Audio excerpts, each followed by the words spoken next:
Dahil sa payag nito, akin na nagsagawa ng imbestigasyon ng mga otoridad. Doon, anong balita sa mga kaanak ng biktima?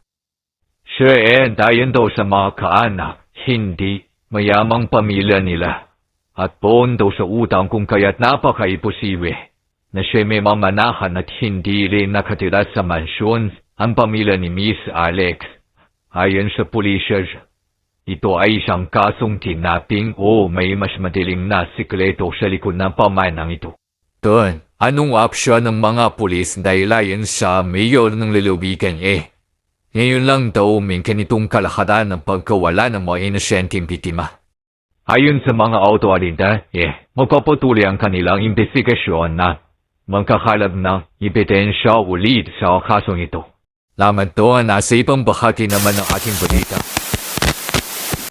Boss, sabihin mo lang ang gagawin ko.